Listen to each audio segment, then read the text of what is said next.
Jesus perguntou pela segunda vez: Simão, filho de João, você me ama? Ele respondeu: sim, o Senhor sabe que eu amo. Jesus lhe disse: pastorei as minhas ovelhas. Pela terceira vez, Jesus lhe perguntou: Simão, filho de João, você me ama? Pedro ficou triste por Jesus ter perguntado pela terceira vez: você me ama? E respondeu: o Senhor sabe todas as coisas, sabe que eu amo. Jesus lhe disse: apacente as minhas ovelhas.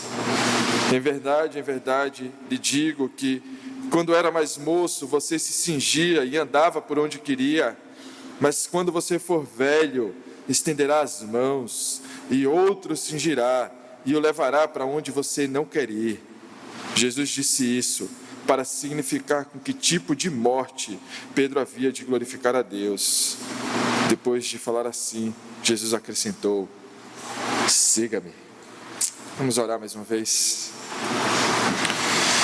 Obrigado, Senhor, pela graça da Tua palavra.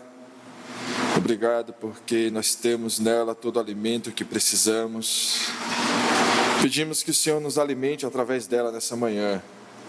Nos ajuda, Senhor, através do Teu Santo Espírito, a entender a mensagem desse texto, para que nós possamos crescer em conhecimento de Ti. Só com a Tua ajuda nós poderemos. Nos auxilia nessa manhã. Em nome do Senhor Jesus. Amém.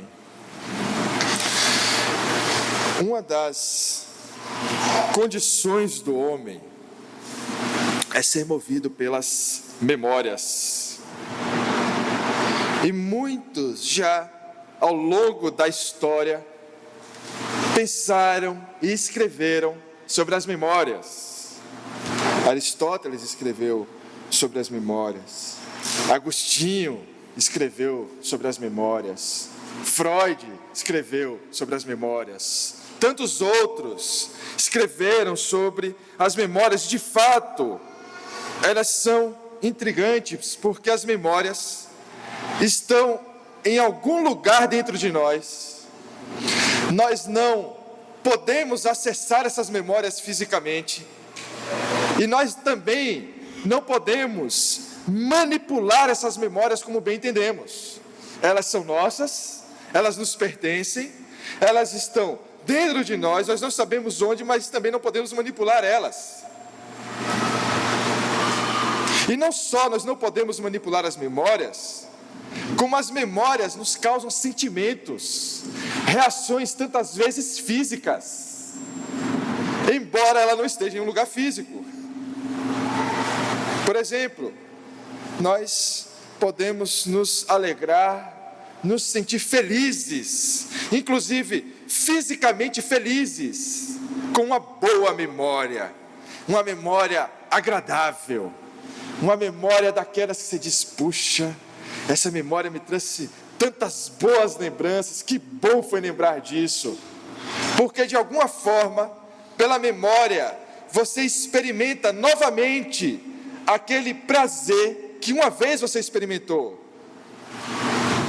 Mas esse não é só o caso das boas e agradáveis memórias. Esse também é o caso das memórias ruins. Se as boas memórias, elas podem nos levar à alegria, à felicidade, a um bem-estar, as memórias ruins, elas podem nos causar dor, sofrimento, inclusive dor e sofrimento físico, no aspecto da matéria, físico mesmo, no corpo, nós sentimos isso.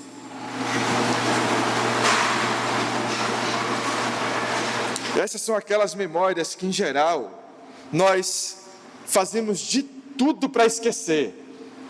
Tudo que a gente gostaria é que existisse um HD, como existe nos computadores, e tivesse um botãozinho só para deletar. Não precisa nem ser de editar, pode ser só de deletar. E a gente vai escolhendo o que a gente vai armazenando ou não.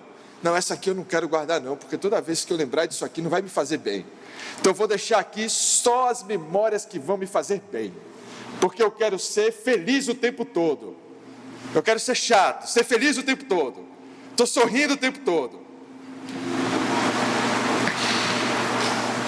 E é interessante que não só a gente não consegue apagar, como essas memórias, elas parecem que surgem nos momentos mais inoportunos possíveis. É fato de que quanto mais nós vivemos, mais nós acumulamos memórias dos dois tipos. Quanto mais vivemos, mais guardamos boas recordações, mas também guardamos memórias que não gostaríamos de guardar. Alguns vão inclusive dizer que a nossa existência está condicionada pelas memórias da nossa experiência, das nossas experiências. E de repente todo o nosso futuro está condicionado por essas memórias, pelas experiências pregressas. Outros vão dizer, não, você pode editar as suas memórias, como aquelas pessoas que dizem assim, olha, esquece isso e segue em frente. Era só esquecer de dizer como se faz isso, né? Então você está ali sofrendo e a pessoa diz, olha, não sofre, esquece isso. Como? Como esquecer dessas coisas? Ok, eu gostaria de esquecer. Eu entendo o que você está me dizendo, mas a pergunta é, como eu faço isso? Porque elas estão aqui, eu não gostaria, eu não quero elas, mas elas estão aqui. E quanto mais eu não quero, mais elas estão presentes.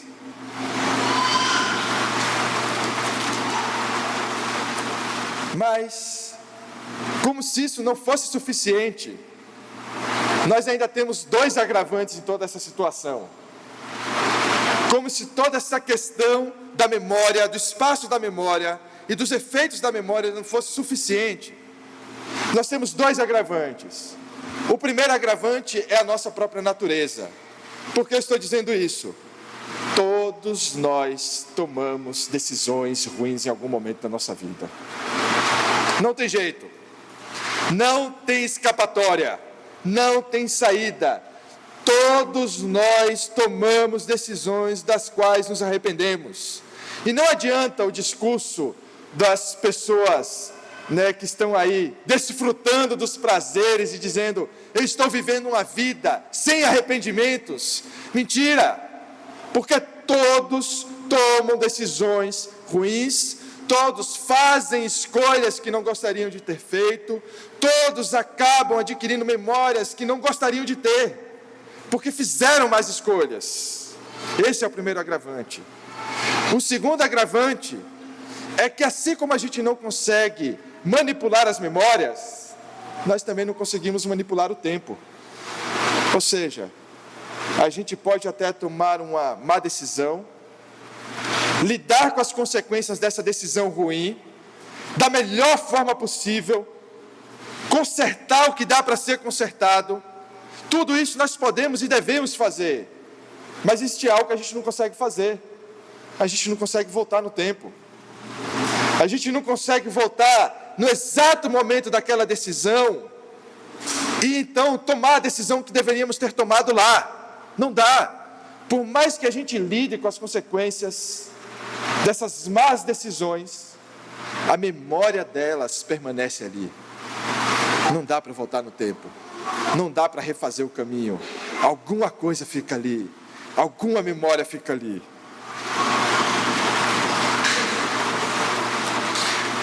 E a pergunta dessa manhã, considerando tudo isso que a gente falou, é o que fazer com as nossas memórias? Ou talvez, o que as nossas memórias fazem por nós? Ou ainda, o que fazer com as memórias ruins que nos fazem reviver momentos dolorosos, momentos que nós gostaríamos de esquecer? O que fazer com essas memórias? É para isso que o nosso texto nos servirá hoje. Nós lemos no texto as perguntas que Jesus fez a Pedro. E o nosso texto de hoje, através dessas perguntas, está repleto de memórias. Esse texto que nós acabamos de ler, de João 21, 15 a 19, é um texto que está repleto de memórias. E não são boas memórias. Não são boas memórias. Não são memórias de alegria, de felicidade, de bons momentos, memórias das férias. Não, são memórias dolorosas. E é para isso que nós vamos olhar. E nós vamos olhar para as memórias, através desse texto, em 3 perspectivas diferentes. Primeiro, as memórias da perspectiva das decisões. Então, nosso primeiro ponto vai ser a memória da perspectiva das decisões. O nosso segundo ponto, a memória da perspectiva dos efeitos, das consequências. E o nosso terceiro ponto, as memórias da perspectiva do Evangelho. Então, nossa primeira perspectiva vai ser a perspectiva das decisões. A segunda, a perspectiva dos efeitos, das consequências. E a terceira, a perspectiva do Evangelho. E antes da gente entrar nesse primeiro, no texto que nós acabamos de ler, para o nosso primeiro ponto, para a gente entender as memórias que estão relacionadas com esse texto, da perspectiva das decisões, nós precisamos primeiro ir a outros textos, para que nós possamos entender quais são as memórias que estão envolvidas aqui. Então eu gostaria de convidar vocês a abrir as Bíblias em Lucas 22.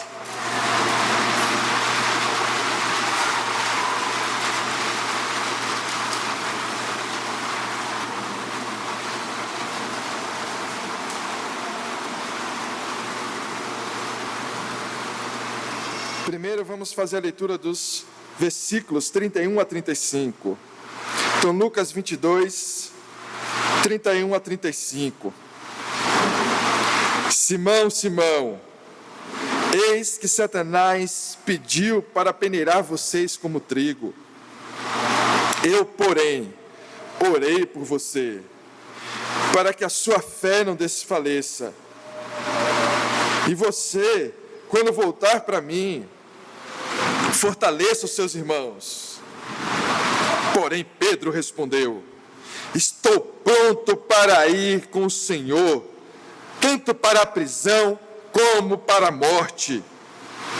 Mas Jesus lhe disse: eu lhe digo, Pedro, que hoje, antes que o galo cante, você negará 3 vezes que me conhece. Esse texto é muito interessante porque parece que Pedro tem uma firmeza muito grande. Para aqueles que têm acompanhado, especialmente a última etapa, a etapa que nós terminamos anteriormente da série de Gênesis, o Jonas, acho que citando o Emílio Garófalo, disse que existe em Jacó uma jacosice, lembram disso? Se existe uma jacosice, que é o jeito de Jacó de querer sempre tirar vantagem das coisas, de querer sempre burlar as regras, passar a perna, e aí se chamou de jacosice. Considerando esse contexto, nós podemos dizer que também existe uma pedrice. Existe aqui uma pedrice. O que é a pedrice? A pedrice é esse jeito impetuoso, inconsequente, que quer manifestar publicamente a firmeza, quer manifestar publicamente que é mais corajoso que os outros. Não, Senhor, eu não. Eu estou pronto agora mesmo para ir para a prisão com o Senhor e para ir para a morte com o Senhor. Isso é a pedrice, publicamente, de um jeito impetuoso, às vezes, sabemos que desajeitado, mas impetuoso e firme, se coloca publicamente, manifesta publicamente que ele não, ele está pronto. A pedrice é aquilo que não duvida dele mesmo. Pedro nem por um instante duvida dele mesmo. Jesus está alertando ele, dizendo: olha, Satanás me pediu a alma de vocês para peneirar como trigo, mas eu orei por vocês, para que a sua fé não desfaleça, para que você não caia. E ele diz: não, eu não, Senhor. É como se ele dissesse: não precisa nem orar, eu estou pronto, está tudo certo, aqui está tudo sob controle, eu estou pronto. Essa é a pedrice. Volto para o Evangelho de João, mas no capítulo 18.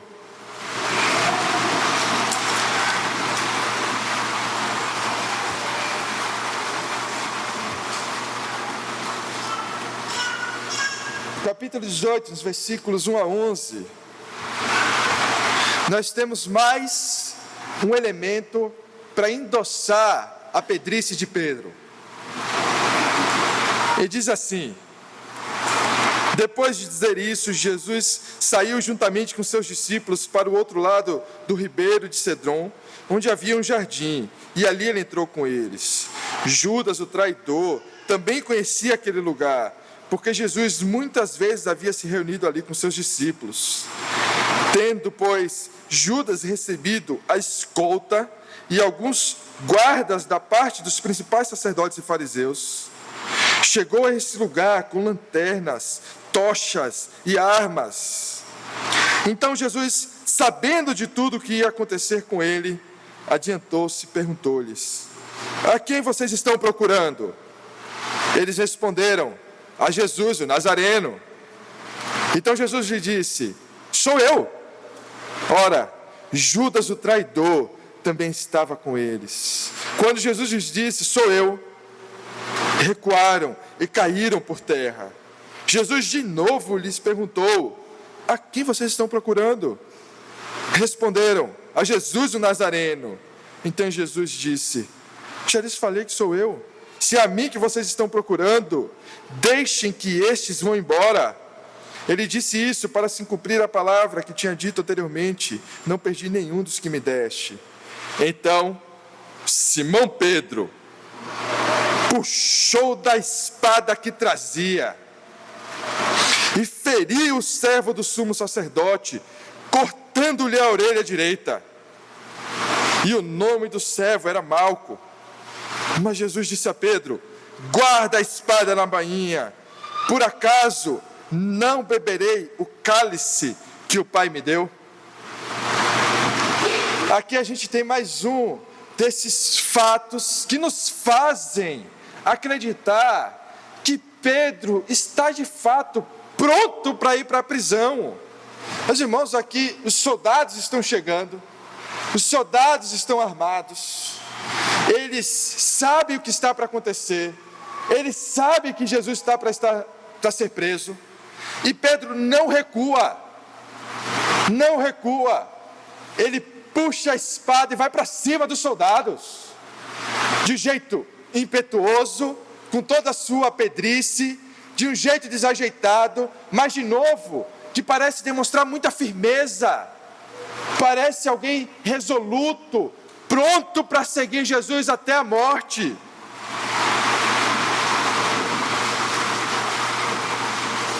E aí a gente volta para Lucas 22.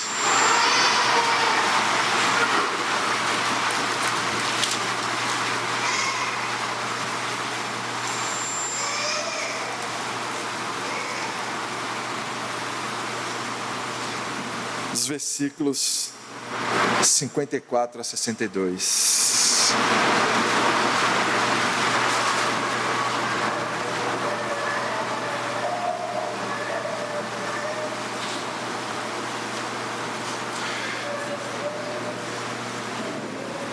Versículos 54 a 62 dizem assim: então, prendendo Jesus, levaram-no e introduziram na casa do sumo sacerdote. Pedro seguia de longe.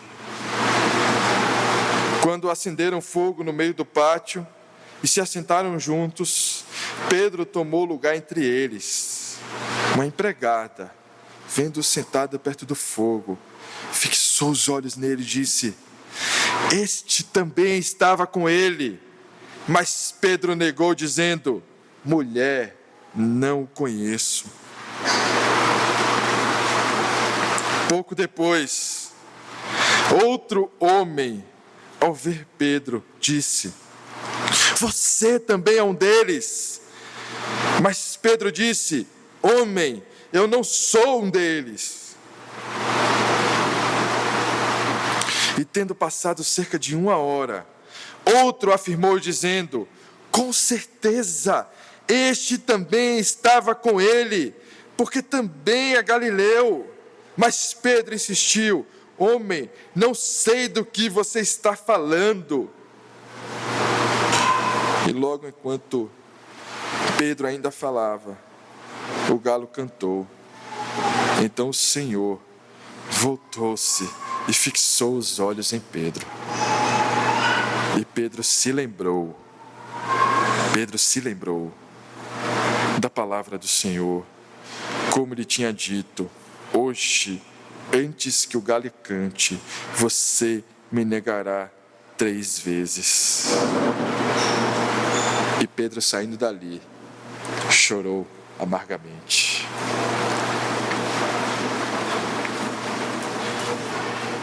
Parece que as coisas não saíram como esperado. Parece que as coisas não saíram conforme Pedro acreditava que sairiam. Pedro, que estava pronto, manifestou isso publicamente, demonstrou através de ações publicamente.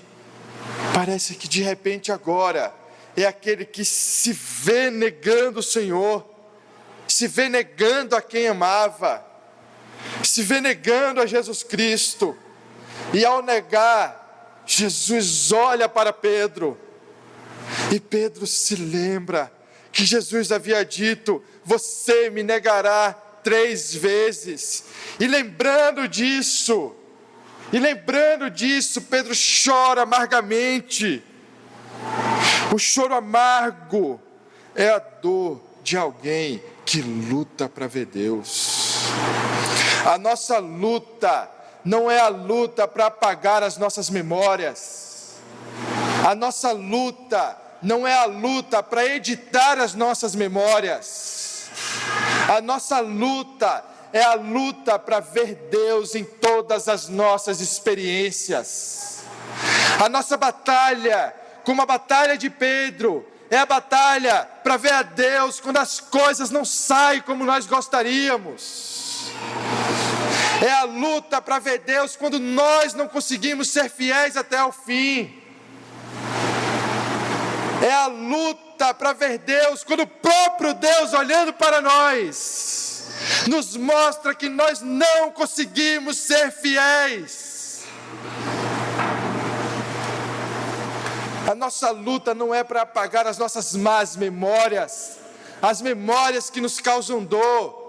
A luta de todo cristão é para ver Deus em meio à dor, Deus em meio ao sofrimento, Deus em meio às escolhas ruins que fazemos, Deus em meio aos nossos arrependimentos, Deus em meio às memórias que nós gostaríamos que fossem apagadas, que, se possível, oraríamos ao Senhor dizendo: Senhor, tira de mim essas memórias, tira de mim essas lembranças dos meus fracassos, das minhas escolhas ruins. Mas elas estão ali, martelando,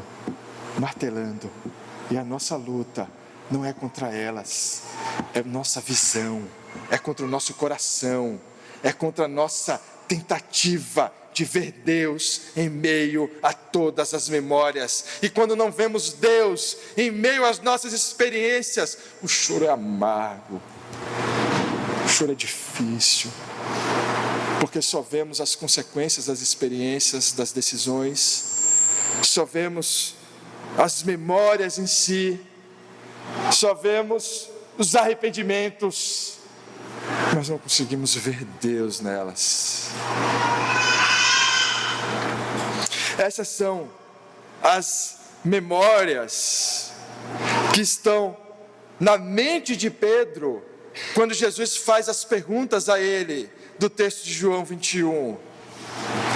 Pedro, o Pedro de João 21, é um Pedro destruído, é um Pedro humilhado, é um Pedro sem credibilidade pública, é um Pedro que publicamente dizia que estava pronto, que era o cara, que era o super cristão. Mas foi ele que publicamente negou a Jesus. De todos os discípulos, talvez Pedro fosse o último que esperássemos que negasse a Jesus. Porque ele demonstrava firmeza, ele demonstrava segurança, e é justamente ele que nega Jesus. O Pedro de João 21 é um Pedro, é um cristão fracassado, é um pastor sem reputação, é um pastor sem credibilidade pública, é um pastor que está sendo julgado, é um cristão que está sendo julgado por outros, porque não cumpriu a sua palavra, é um cristão tido como covarde. Esse é o Pedro que está recebendo as perguntas de Jesus, porque a cada pergunta que Pedro recebia, a lembrança dos seus fracassos estava diante dele, a memória das decisões ruins que ele tomou estava diante dele. Nós temos essa experiência muitas vezes, lembramos de algumas coisas e pensamos: meu Deus, por que eu fui falar isso? E agora não dá para desfalar. Por que eu fui fazer isso? Por que eu agi dessa forma? Eu deveria ter agido assim, e não assim. Por que eu fui fazer isso? Por que eu agi de forma tão impetuosa? Por quê? Por que eu não fui mais disciplinado? Por que eu agi dessa forma? Por que eu falei tanto? Por que eu não cumpri minha palavra?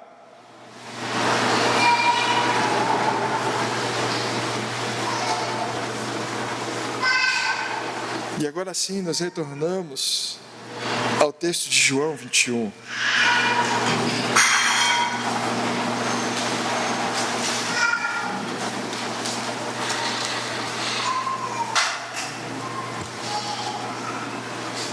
Primeiro versículo 15.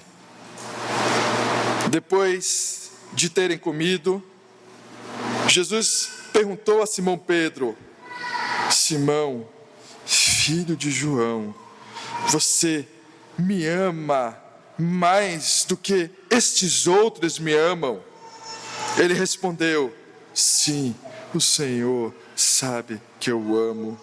Jesus lhe disse: apacente os meus cordeiros. É interessante que, com tudo isso que passou, com tudo isso que nós lemos, da experiência pregressa de Pedro, se fôssemos nós muito piedosos no lugar de Jesus, no mínimo a gente diria alguma coisa assim: viu, Pedro, eu te disse. Lembra? Lembra aí, eu te disse. Eu não te falei? Eu te falei que você ia me negar 3 vezes. Ou, se a gente fosse aquele cristão, mas muito piedoso mesmo, a gente orou antes de falar com Pedro, a gente iria bater nas costas dele e dizer: olha, aprendeu sua lição, irmão? Aprendeu sua lição? Vai, não peques mais. Porque a gente ia ter orado antes, né? Então a gente ia precisar ali exortar o irmão. Mas Jesus parece que faz uma pergunta a Pedro, que é de certa forma inesperada, porque percebam que a pergunta que Jesus faz a Pedro não é: Pedro, você crê em mim?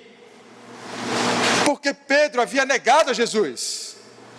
Então, seria natural que Jesus perguntasse a Pedro: Pedro, você crê em mim? Você crê que eu sou o Filho de Deus? Mas ele olha para Pedro e não pergunta sobre a fé de Pedro. Ele não pergunta se Pedro crê nele. Ele pergunta sobre o amor de Pedro. Ele olha para Pedro e diz: Pedro, tu me amas.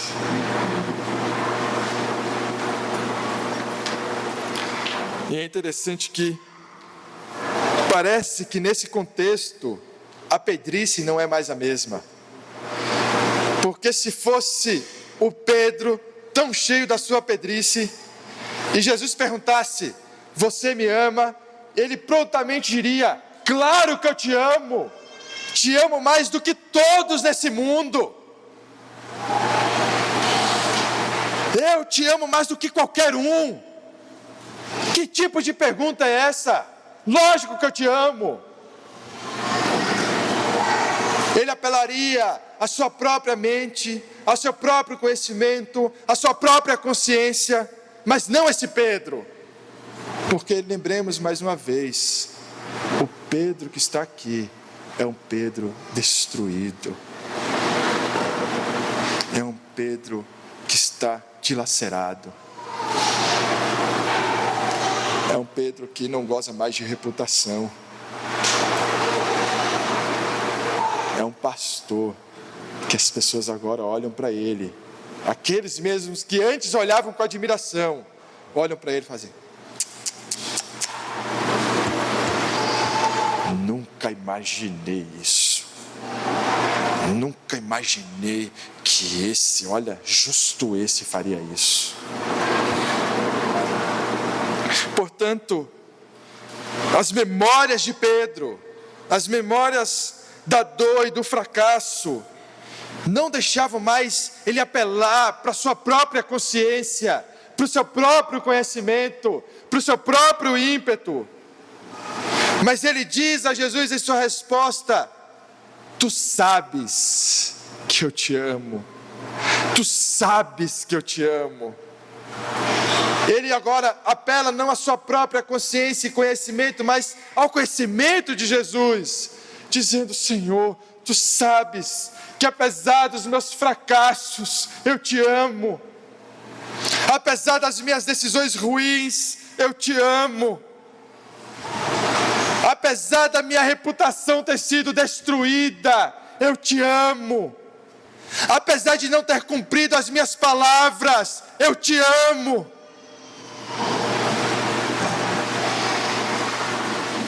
Pedro não tenta justificar os seus atos.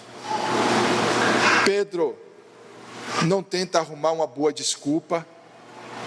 Pedro não diz a Jesus assim: não, Senhor, é que eu não escutei bem a pergunta deles. Sabe, na hora que eles me perguntaram, eu neguei, não foi bem uma negação, eu não entendi bem o que eles estavam dizendo. Ele sabe dos seus fracassos. Isso é público.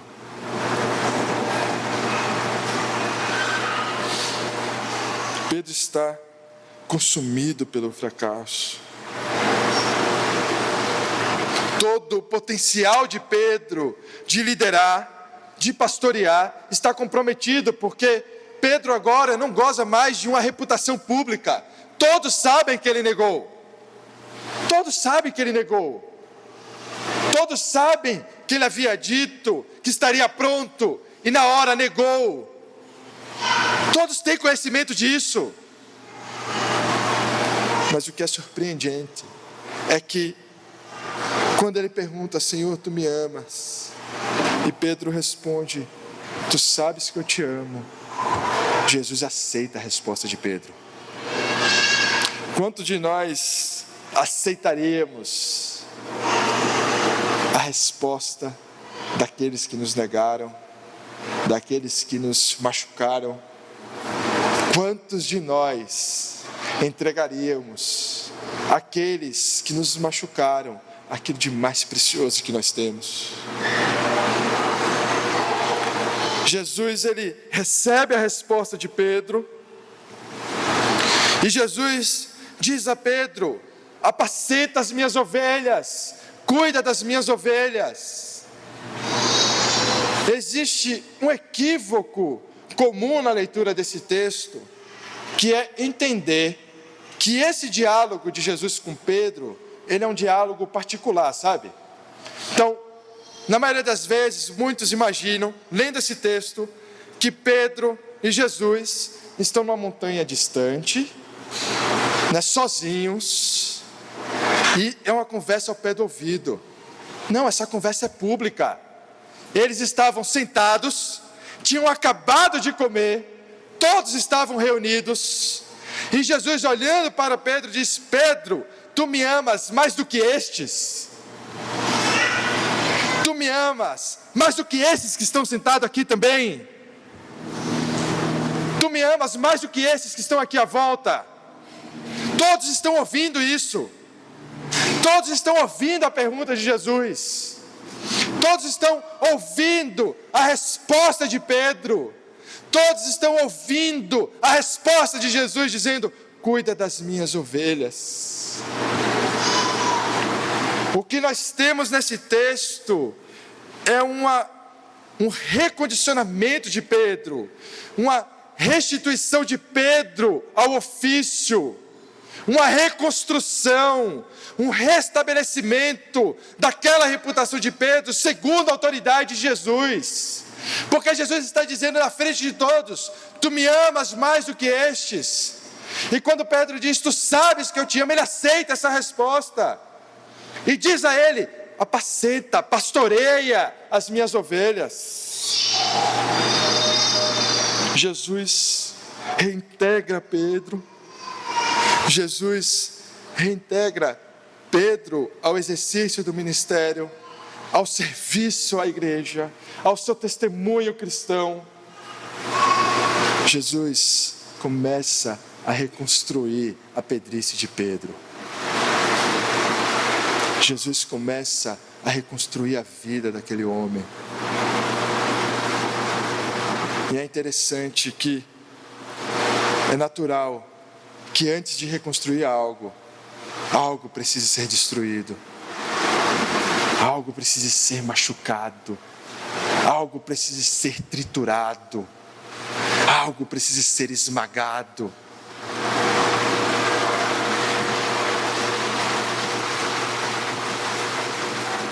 E nós temos, mais uma vez, a história do Evangelho que se repete. Jesus não diz a Pedro: olha, comigo é uma vez só, errou comigo, acabou, nunca mais. Como nós fazemos muitas vezes, né? Olha, comigo é só uma vez, não tem segunda chance, terceira chance, então acabou, é só uma. Falhou como se nós não falhássemos com ninguém, como se nós fôssemos o padrão da fidelidade, da lealdade, a ninguém ofendêssemos e nenhuma decisão ruim tomamos.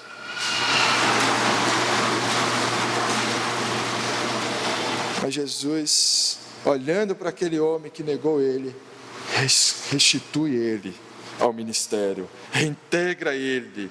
Todo o exercício que Pedro faz posteriormente em seu ministério, todos os frutos que posteriormente Pedro, e nós sabemos disso, vai produzir ao longo do seu ministério, dependiam desse momento. E não dependiam desse momento em particular, dependiam desse momento público. Se Pedro não fosse perdoado publicamente, se Pedro não fosse reintegrado publicamente por Cristo, como poderia Pedro, sem reputação, exercer o ministério como aquele apenas que negou a Jesus?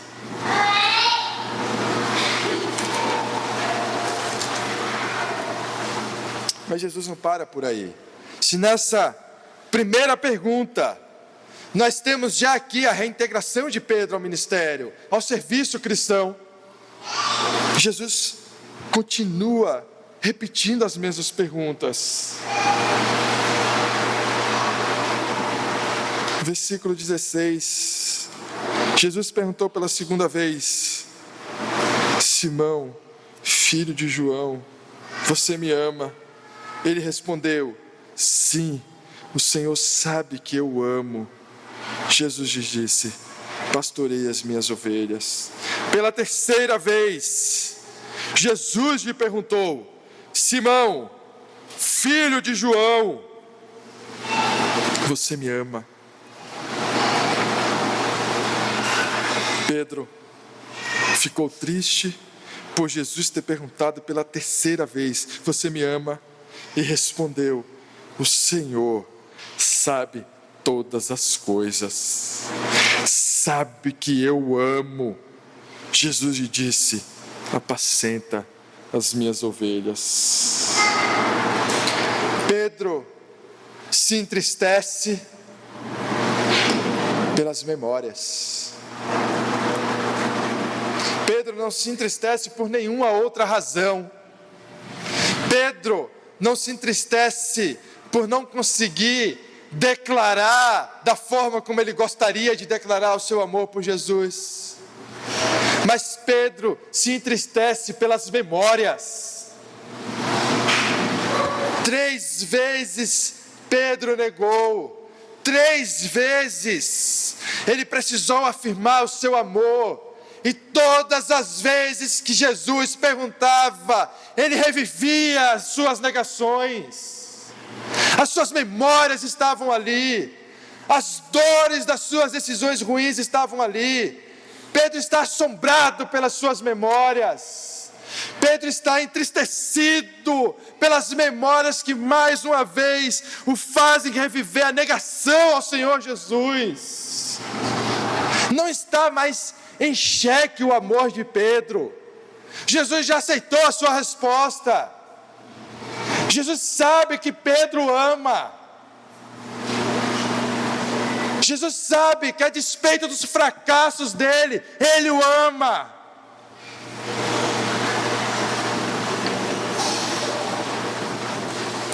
Mas Jesus faz questão de lembrar a Pedro o momento talvez mais doloroso da vida dele.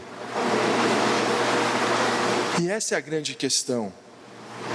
Quem foi que disse que as memórias ruins estão ali apenas para serem esquecidas?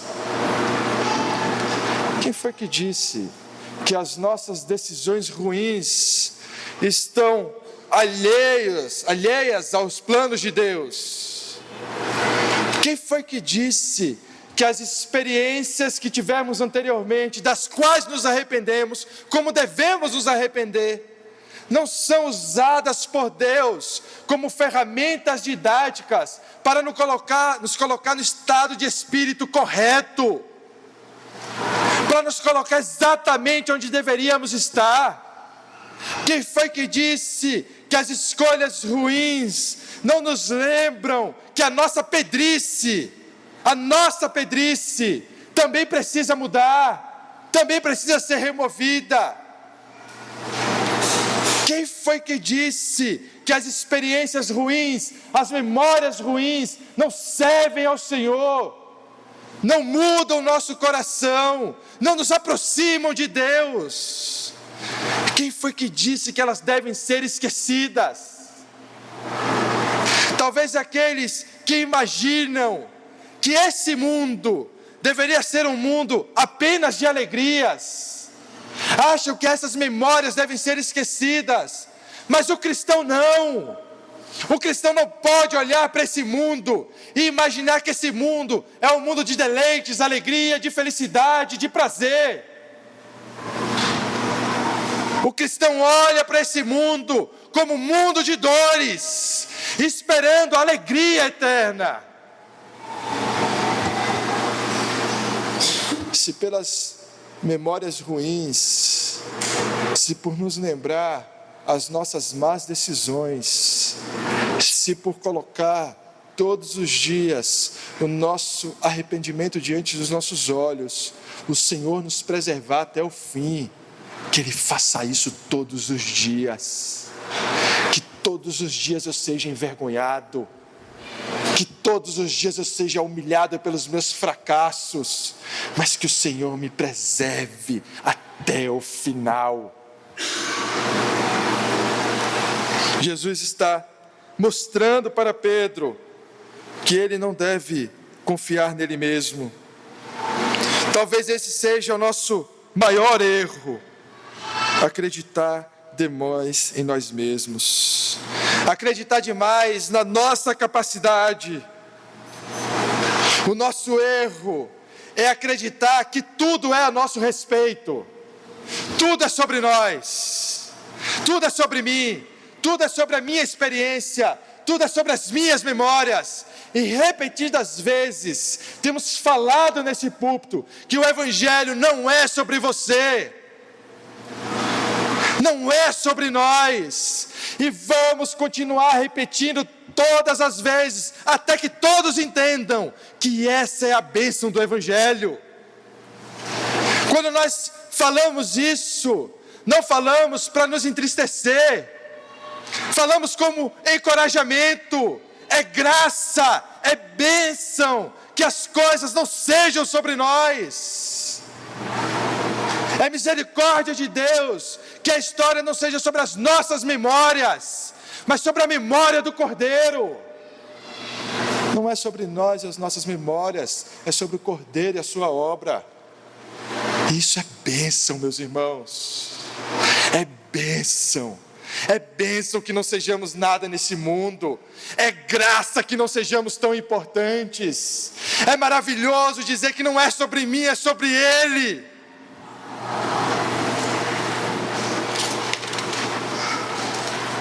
É por causa disso, porque não é sobre nós, mas é sobre Ele, que os erros, que as más decisões, que as falhas, que os arrependimentos, que as memórias ruins não têm a palavra final. Isso nos leva ao nosso último ponto. E é interessante que, depois de tudo isso, depois de perguntar 3 vezes, agora talvez nós esperássemos que Jesus agora fosse escovar a ovelha, né? Sabe, o morde e assopra. Agora ele mordeu, agora ele vai dizer, não, vem aqui, filhinho, eu vou te colocar aqui debaixo do meu braço, vou dar uma escovada, né? Agora eu vou te preparar, agora sim, agora você está pronto, agora eu vou te encorajar. De fato, Jesus encoraja Pedro, mas não da nossa forma, mas da forma de Jesus encorajar. E como Jesus encoraja Pedro? Predizendo sua morte. Quer encorajamento melhor? É isso que Jesus faz. Depois de tudo isso, agora quando Pedro precisa daquela energia final, agora Pedro vai, Jesus encoraja ele dizendo, eu vou predizer a sua morte agora. Quando você era jovem, você se cingia e ia por onde ir, mas quando você for velho, você estenderá as suas mãos. E aqui a imagem é a imagem da cruz. É por isso que João vai dizer posteriormente, ele disse isso, para afirmar com que tipo de morte Pedro glorificaria Jesus. Para encorajar, Jesus simplesmente diz, olha, você queria morrer por mim? Que bom. Que bom. Você vai ter outra chance. E dessa vez, você não vai falhar. Eu te disse que você negaria, mas dessa vez, vai acontecer. E vai acontecer exatamente como a gente estava pensando, você vai ser crucificado. Agora, vá. Com essa palavra maravilhosa, encorajadora. E sabe o que acontece?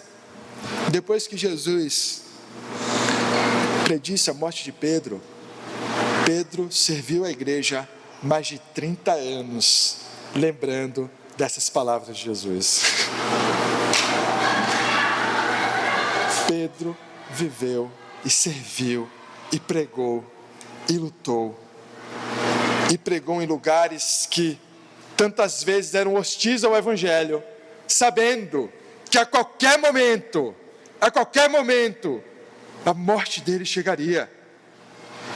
Para encorajar Pedro, Jesus lhe dá uma lembrança da sua morte, todos os dias, uma lembrança, uma memória constante daquilo que acontecerá. E aí você tem um cristão contemporâneo dizendo, ah Senhor, tira de mim todas as dores, ah Senhor, eu quero comer do melhor desse mundo, ah eu quero desfrutar eu quero prazeres nesse mundo. Meus irmãos, que a gente entenda de uma vez por todas, que o reino do Senhor Jesus Cristo não é o reino desse mundo. A paz do Senhor Jesus Cristo não é a paz desse mundo. A misericórdia do Senhor Jesus Cristo não é a misericórdia desse mundo. A vida do Senhor Jesus Cristo não é a vida desse mundo. Jesus não está presente aqui nessa manhã para te dar a paz. Não pelo menos a paz que você gostaria de receber. Jesus está presente sim aqui. Jesus está presente nessa igreja. Jesus está presente nessa manhã para te dar a mesma paz que Ele te deu a Pedro. A mesma paz que Ele deu a Pedro. A paz que vem da alegria de viver para Cristo. E a paz que vem da alegria de morrer em Cristo. Essa é a nossa paz, esse é o nosso encorajamento, essa é a nossa alegria, essa é a nossa esperança. Todas as vezes que nos reunimos, esperamos viver para Cristo e morrermos por Ele. Não importa quantos anos vivemos nesse mundo, nenhum de nós sabe, nenhum de nós conhece o futuro e não importa. O que importa é vivermos para Ele e morrermos por Ele.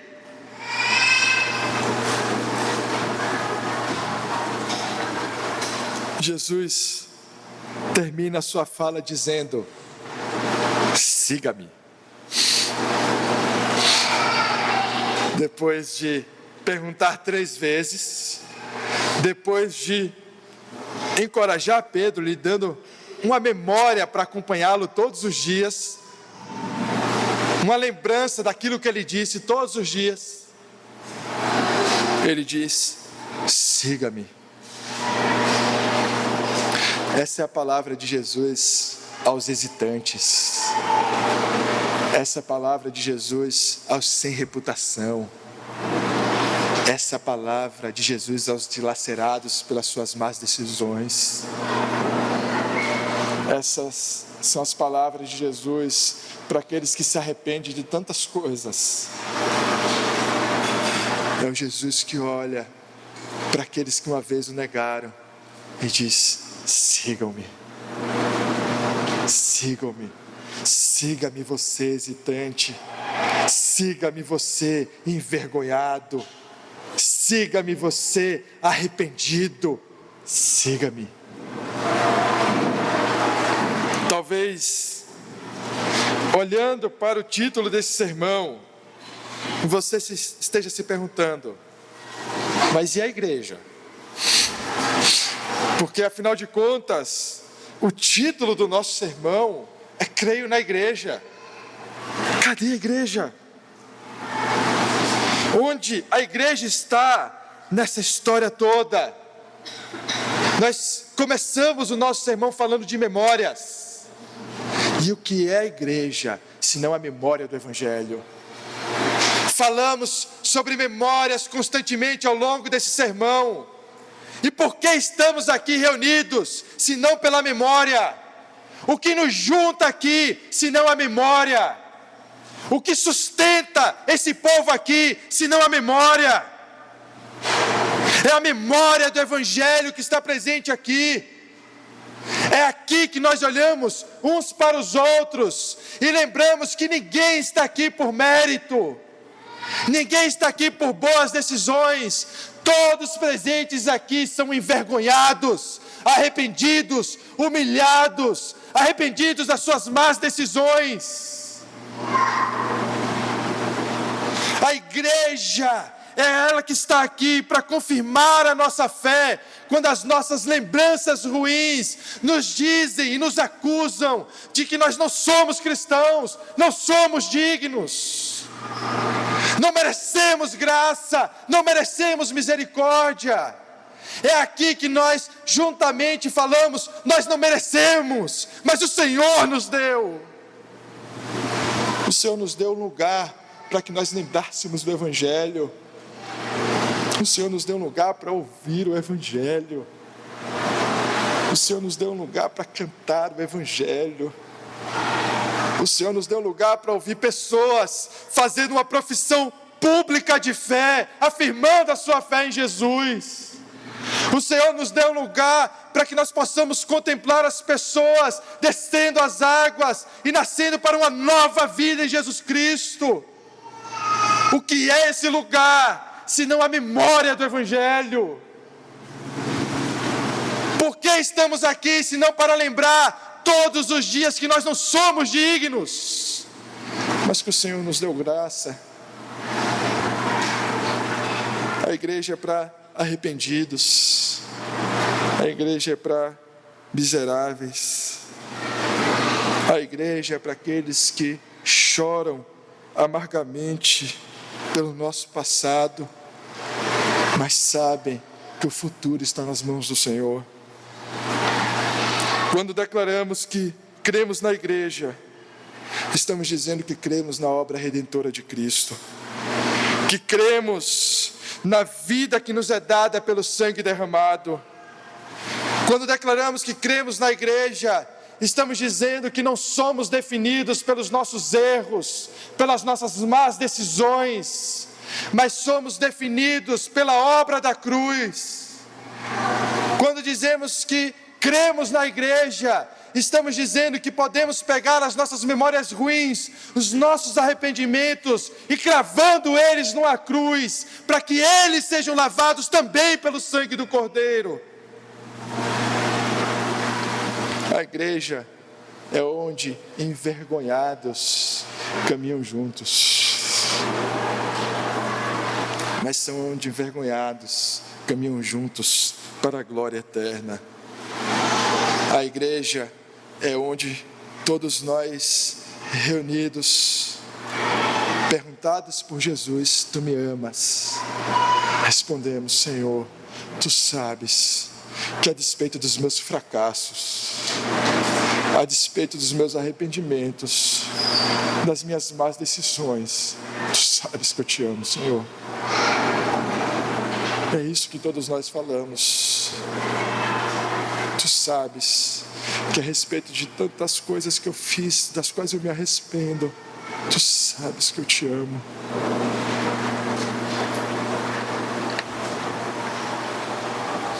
Quando afirmamos, cremos na igreja, afirmamos que cremos na presença de Jesus,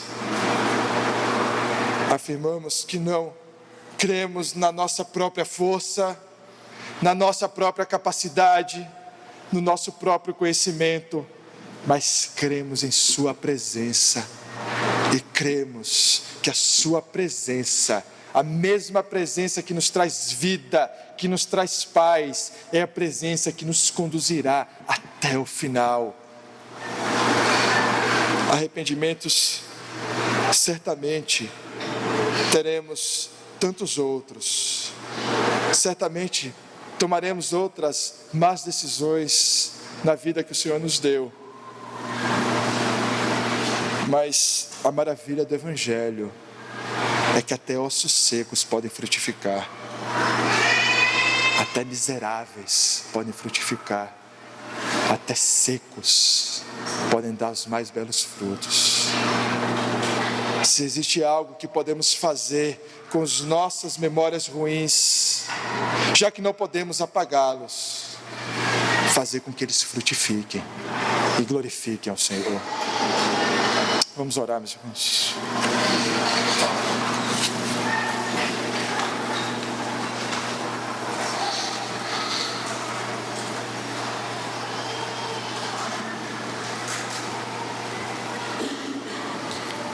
Ó Senhor, nós te louvamos, porque o Senhor nos moe dia após dia.